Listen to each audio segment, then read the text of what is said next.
Assalamualaikum teman-teman, seperti biasa sebelum mulai Mimin mendoakan semoga teman-teman semua selalu dalam keadaan sehat walafiat.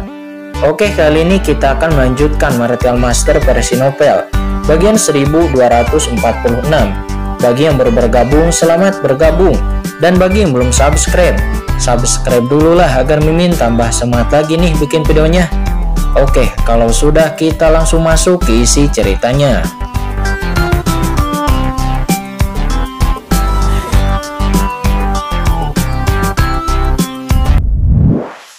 Untuk sampai ke zaman dahulu, dalam beberapa hari terakhir saya akan menilai keterampilan pemurnian Anda, kata Shen Gong Tianjun. Mendengar ini, Qin Chen memiliki ekspresi yang aneh. Beberapa hari, apakah itu cukup? Namun sebelum keraguan di hatinya, Shen Gong Tianjun telah membawa Qin Chen ke dalam kehampaan tersembunyi di kedalaman aula harta karun. Segera di dalam kehampaan ini, napas waktu mengalir, dan Qin Chen dengan jelas dapat merasakan bahwa perjalanan waktu di sini sedikit berbeda dengan perjalanan waktu di dunia luar. Perbedaan waktu, kata Qin Chen. Dia langsung terkejut. Ini agak mirip dengan percepatan waktu di dunia Cakram Gyo Qian Kun Qin Chen yang kacau. Ini memang aturan waktu saat aula harta karun ini dimurnikan. Ada juga jejak napas waktu yang asli, apalagi sudah mengalami baptisan bertahun-tahun, sehingga memiliki kekuatan waktu dorongan yang ekstrim dan mampu mempercepat waktu 10.000 kali lipat, kata Shen Gong Tianjun. Mendengar itu, Qin Chen menghirup udara dingin. Ribuan kali lipat dari dunia luar. Apakah itu benar? Dunia kacau Cakram Gyo Qian Kun Qin Chen bahkan setelah dunia dibuka hanya 100 kali lebih cepat, dan Qin Chen jelas merasa bahwa kekuatan tahun itu tidak cukup dan dia perlu menambah kekuatan tahun lagi. Namun Shen Gong Tianjun kemudian tersenyum. Faktanya yang disebut 10.000 kali lipat itu hanya di bawah ranah yang mulia. Namun semakin tinggi basis kultivasi, maka semakin besar pula tenaga yang dibutuhkan untuk mempercepat waktu. Sekarang Anda dan saya ada di sini. Saya bisa berakselerasi 100 kali lipat, itu sudah menjadi batasnya, kata Shen Gong Tianjun. Mendengar itu, Qin Chen pun menghela napas lega. 100 kali lipat itu biasa saja, dan itu tidak jauh berbeda dari Cakram Gyo Qian Kun-nya. Dan itu juga di bawah desakan Shen Gong Tianjun. Dengan cara ini, dunia kacau Cakram Gyo Qian Kun masihlah menjadi lebih baik. Anda memiliki asal-usul waktu. Jika Anda mencapai sesuatu sesuai aturan waktu, maka itu tidak sulit untuk mempercepat waktu. Itu bahkan lebih kuat dari aula harta karun. Bagaimanapun, aula harta karun hanya terintegrasi ke dalam asal mula langit dan bumi. Sementara Anda memiliki sumber waktu yang sebenarnya. Satu-satunya masalah adalah percepatan waktu memerlukan ruang khusus yang tidak mungkin dilakukan dengan harta apapun, kata Shen Gong Tianjun. Setelah mengatakan itu, Shen Gong Tianjun pun membawa Qin Chen ke aliran langit berbintang. Sebelum dia bisa memulai, dia mendengar geraman samar di kedalaman langit berbintang. Qin Chen mengubah ekspresinya sedikit dan lalu melihat ke atas, dan dia melihat bahwa di kedalaman langit berbintang yang tak berujung, sepertinya ada napas aura yang tertahan dan mengaum. Shen Gong Tianjun segera melemparkan tangannya dan lalu menutupi kekosongan. Tuan Shen Gong Tianjun, itu adalah, kata Qin Chen. Ya, itu adalah kandang aula harta karun. Su Kong Tianjun dan monster luar angkasa lainnya dipenjara di sana. Ngomong-ngomong, semua mata-mata ras iblis di Tianjuo juga dipenjara di tempat yang sama di sana, kata Shen Gong Tianjun. Dia berkata sambil tersenyum ringan. Melihat itu, Qin Chen sedikit ragu-ragu. Shen Gong Tianjun memenjarakan semuanya di sana. Menurut Qin Chen, Shen Gong Tianjun ini sedikit kejam. Akan tetapi Shen Gong Tianjun kemudian langsung menjelaskan kepada Qin Chen, tidak ada kelembutan di antara ras. Hari ini memang Tianjuoku yang telah menghancurkan klan binatang purba luar angkasa. Tetapi tahukah kamu, jika Sugu Supreme menerobos ke ranah rahasia Tianjuoku, apa yang akan Sugu Supreme itu lakukan? Mengatakan ini, Shen Gong Tianjun mengangkat kepalanya, matanya bersinar dengan cahaya dingin. Saya khawatir semua makhluk di alam rahasia Tianjuoku akan menjadi makanan bagi Sugu Supreme. Dan Anda juga pasti akan dibunuh oleh Sugu Supreme, kata Shen Gong Tianjun. Pada saat ini, Shen Gong Tianjun tampaknya sepertinya telah kembali ke zaman kuno dengan kenangan dan rasa sakit di matanya. Saat itu, iblis menyerbu markas Tianjuo saya. Dan apa hasilnya? Waktu itu iblis menyerang, semuanya telah tumbang. Untuk menyelamatkan kami, leluhur Tianjuo kami membakar hidupnya dan mati bersama musuh. untuk menyelamatkan beberapa ahli Tianjuo saya. Di masa lalu, iblis menyerbu surga umat manusia dan meledakkan langit dan dunia. Hampir separuh dari ras manusia meninggal secara tragis.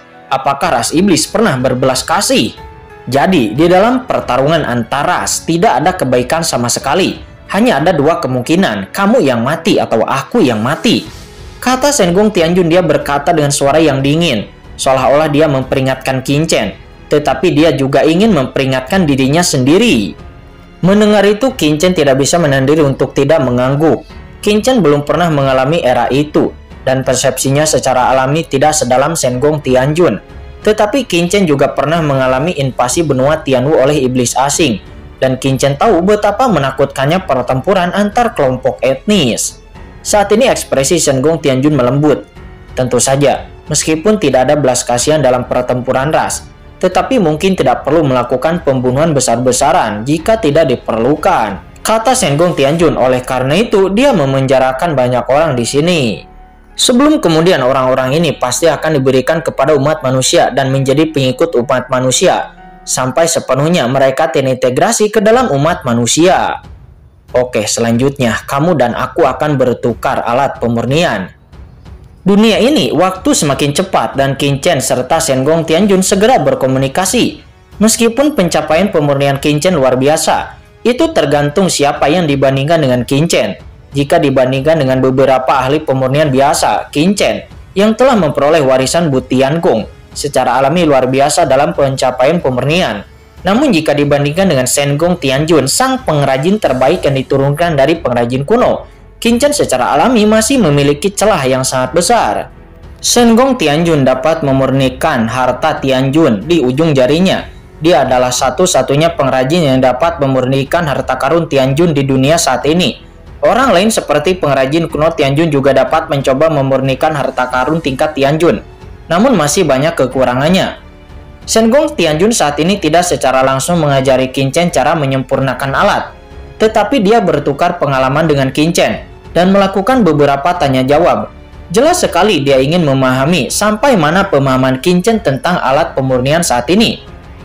Namun beberapa saat kemudian Senggong Tianjun juga terkejut dengan pemahaman Qin Chen, karena Qin Chen memiliki pencapaian luar biasa dalam masalah inti alat pemurnian. Dan bahkan di beberapa tempat, bahkan Senggong Tianjun diam-diam terkejut.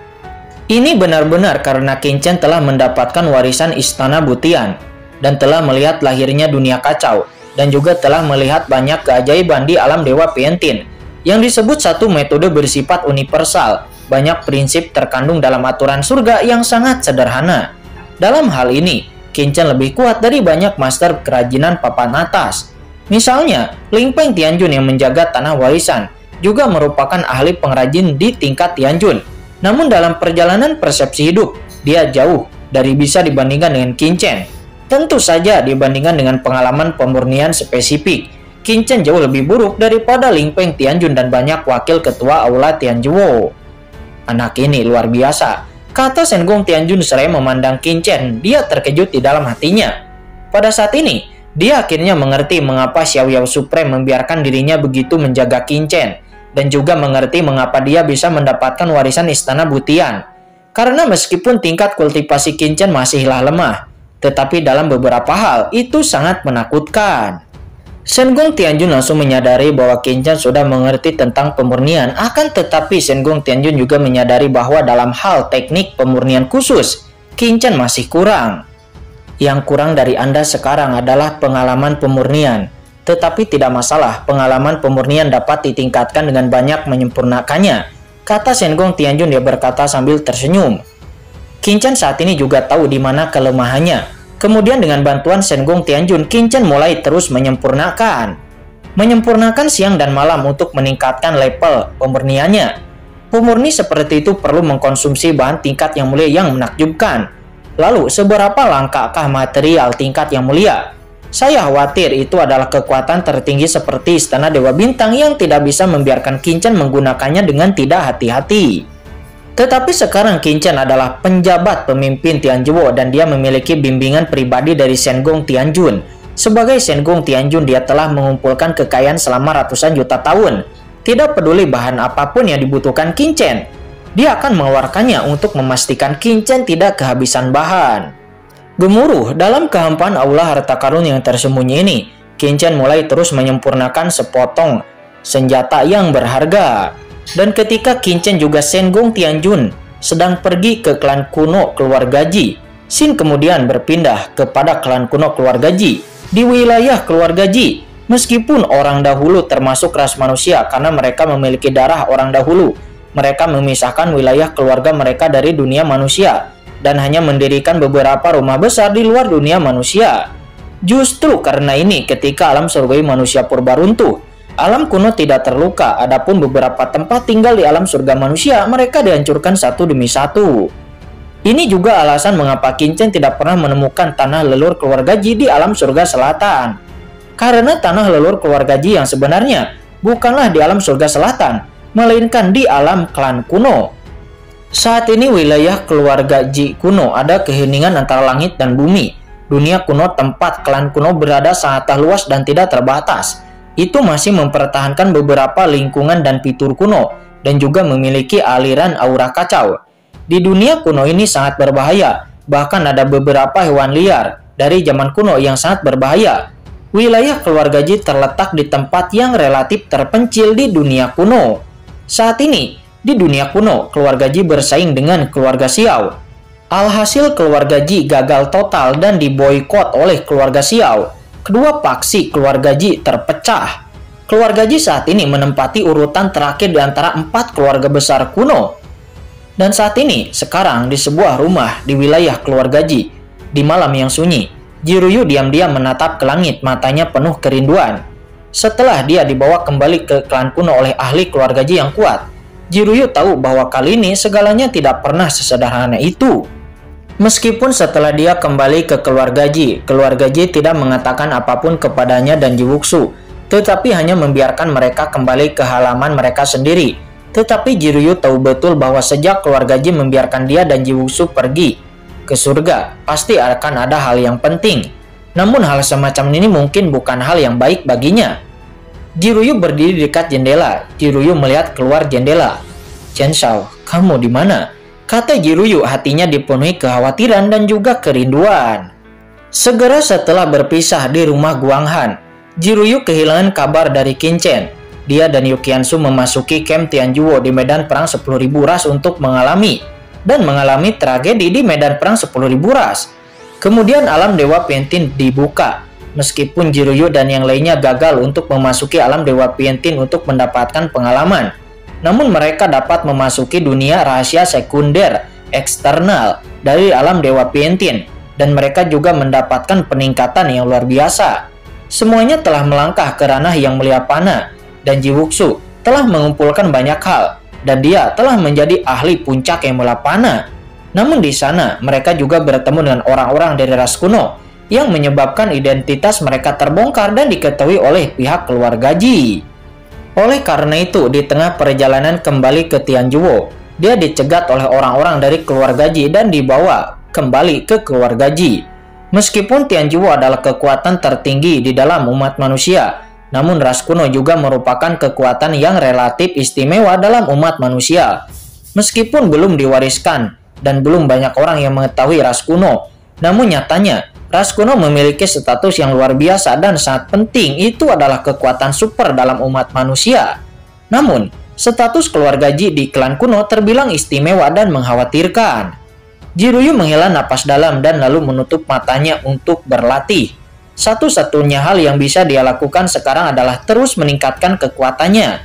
Dalam kekuatan seperti keluarga Ji, hanya dengan meningkatkan kekuatannya sendiri, maka dia dapat mempunyai cukup hak untuk berbicara. Sementara pada saat ini, pada saat yang sama, di aula pertemuan keluarga Ji, nampak beberapa pria kuat yang memancarkan aura menakutkan sedang duduk di sini. Nampak pemimpinnya adalah seorang lelaki tua. Orang ini adalah leluhur keluarga Ji saat ini yang bernama Ji Tianyao. "Tianqi, katakan padaku apa maksudmu? Alam semesta sedang melonjak. Belum lama ini terjadi pertempuran besar di medan perang 10.000 ras. Dikabarkan bahwa leluhur iblis abis diam-diam menembak. Menurut saya, saat ini menjaga ketertiban itu sulit. Kedamaian selama bertahun-tahun, saya khawatir kedamaian itu akan rusak lagi. Ketika saatnya tiba, klan kuno saya tidak akan bisa menghindari masalah ini lagi. Dengan keburukan keluarga Xiao, mereka pasti akan mendorong keluarga Ji kita untuk maju dan menggunakan keluarga Ji kita sebagai umpan, kata Ji Tianyao. Meskipun keluarga Ji-nya masih menjadi salah satu dari 4 keluarga besar klan kuno, namun pertempuran tahun itu telah membuat keluarga Ji tidak lagi memiliki hak untuk berbicara di ranah klan kuno. Saat ini, keluarga Ji telah diboikot oleh keluarga Xiao dan menjadi salah satu dari keluarga Xiao. Keluarga Ji hanya bisa bertahan hidup dengan mengandalkan keluarga Xiao. Patriark keluarga Ji saat ini yang bernama Ji Tianqi, dia lalu berkata kepada leluhur Ji Tianyao, "Leluhur tua, meskipun keluarga Ji saya bergantung kepada keluarga Xiao selama bertahun-tahun, namun kita telah bekerja keras untuk meningkatkan dan mencoba mematahkan kendali keluarga Xiao. Tetapi sayangnya keluarga Xiao juga tahu apa yang kita pikirkan. Jadi belum lama ini, keluarga Xiao dengan sengaja membuat permintaan seperti itu, meminta wanita suci keluarga Ji kita untuk menikahi pelindung keluarga Xiao sebagai selir ke-18. Ya, keluarga Ji kita, bagaimana orang suci kita bisa menjadi selir untuk keluarga Xiao barang tua itu?" kata Ji Tianqi. Orang suci dari keluarga Ji saat ini adalah putri Ji Tianqi sendiri yang bernama Ji Xinyi, yang juga merupakan jenius arogan terkuat di keluarga Ji. "Pokoknya apapun yang terjadi, aku tidak akan mengizinkan Xinyi menikah dengan keluarga Xiao. Anda semua tahu bahwa Xinyi adalah jenius paling sombong di keluarga Ji kita. Dia sekarang berada di ranah puncak kemelapana. Terlebih lagi, Xinyi masihlah muda, dengan garis keturunan teratas di keluarga Ji kita. Jika Xinyi diizinkan menikah dengan keluarga Xiao, maka keluarga Ji kita akan benar-benar berakhir dan tidak akan pernah bisa melepaskan diri dari kendali keluarga Xiao," kata Ji Tianqi. Dia berkata dengan suara yang dingin. Para penatua keluarga Ji lainnya di samping juga mengangguk. Ya, Xinyi memang jenius yang paling menonjol di keluarga Ji kita. Dia berisi darah kuno keluarga Ji kita. Jika dia menikah dengan keluarga Xiao, maka keluarga Ji kita akan benar-benar tamat. Tetapi jika Xinyi tidak diizinkan menikah dengan keluarga Xiao, maka keluarga Ji kita pasti juga tidak akan selamat. Kemudian keluarga Xiao akan mengambil kesempatan itu untuk marah dan mengambil tindakan terhadap keluarga Ji kita. Dan keinginan keluarga Xiao untuk mencaplok semua keluarga kuno akan meningkat, kata seorang lelaki tua. Yang lainnya nampak mereka menghela napas dalam. Kemudian Ji Tianqi berkata dengan suara yang dalam, "Itu tidak mudah, bukankah orang suci yang diinginkan keluarga Xiao? Ya, itu. Tidak ada wanita lain di keluarga Jiku. Meskipun Xinyi adalah orang suci sekarang, bukan berarti dia selalu menjadi orang suci. Saya sarankan hapus identitas orang suci Xinyi dan lalu berikan kepada orang lain," kata Ji Tianqi. Penghapusan orang suci ini, para tetua lainnya mendengarnya menoleh dan mata mereka berkedip. Bahkan jika identitas orang suci Xinyi dihapuskan, tetapi seseorang tetap harus menikah dengan keluarga Xiao, karena jika tidak, keluarga Xiao tidak akan pernah menyerah. Hahaha, Patriark Tianqi sebenarnya telah memutuskan kandidat ini, kata seorang penatua seraya terkekeh.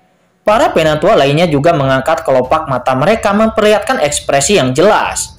Ji Tianqi mengangguk dan dia lalu berkata, "Ya, leluhur, Ji Tianqi ini sudah memiliki..." Oh, mendengar itu leluhur Ji Tianyao pun menoleh. "Jiruyu lah yang melonjak dari alam bawah," kata Ji Tianqi. Dia lalu berkata lagi, "Jiruyu ini adalah anggota keluarga Ji saya di luar dunia. Tidak ada dasar dalam keluarga Ji saya. Terlebih lagi, Jiruyu bisa dibilang sebagai orang yang memiliki garis yang sama saat itu. Awalnya, Jiruyu ini hanyalah seorang guru suci, dan saya takut keluarga Xiao tidak akan puas ketika kita menyerahkannya kepada keluarga Xiao. Dan keluarga Xiao akan berpikir bahwa keluarga Ji kita meremehkan keluarga Xiao. Tetapi siapa yang tahu bahwa Jiruyu benar-benar memasuki Tianjuo dan setelah meninggalkan keluarga Ji saat itu, setelah menjalin hubungan, dia memasuki alam Dewa Piantin, dan dia bahkan saat ini telah menerobos ke ranah yang mulia. Dan dengan cara ini, Jiruyu ini diserahkan kepada Patriark keluarga Xiao untuk menjadi selirnya. Saya khawatir Patriark keluarga Xiao tidak akan berkata apa-apa. Xiao Tiansong, barang tua itu, pasti akan sangat puas dengan Jiruyu," kata Ji Tianqi. "Leluhur, Tolong jangan lakukan itu. Tidak peduli apa Jiruyu itu, dia juga termasuk dalam garis keluarga Ji kita. Jika kita melakukan ini, saya khawatir itu akan membuat marah sebagian keluarga Ji kita. Terlebih lagi, Ji Wuxu sudah menjadi puncak ranah Himalayanapana. Meskipun Ji Wuxu telah berada di klan kita selama lebih dari 300 tahun, namun dia memiliki bakat yang luar biasa. Saya khawatir dia dimungkinkan bisa mencapai ranah Tianjun di masa depan, kata seorang penatua, dan penatua ini bernama Ji Tiandao. Penatua Ji Tiandao. Ji Wuxu itu meskipun bakatnya luar biasa, tetapi dia adalah orang luar. Selain itu, di masa lalu, garis keturunan ini yang memperjuangkan dunia membuat keluarga Ji kita jatuh ke dalam keadaan seperti ini. Bagaimana orang seperti itu bisa memberikan kontribusi kepada keluarga Ji kita sekarang? Kata Ji Tianqi. Ya benar, jika bukan karena garis keturunan itu yang ingin bersaing dengan keluarga Xiao untuk mendapatkan hegemoni, bagaimana mungkin keluarga Ji kita saat ini bisa berakhir seperti ini? Kata seorang penatua keluarga Ji yang terkenal, dia juga nampak mencibir.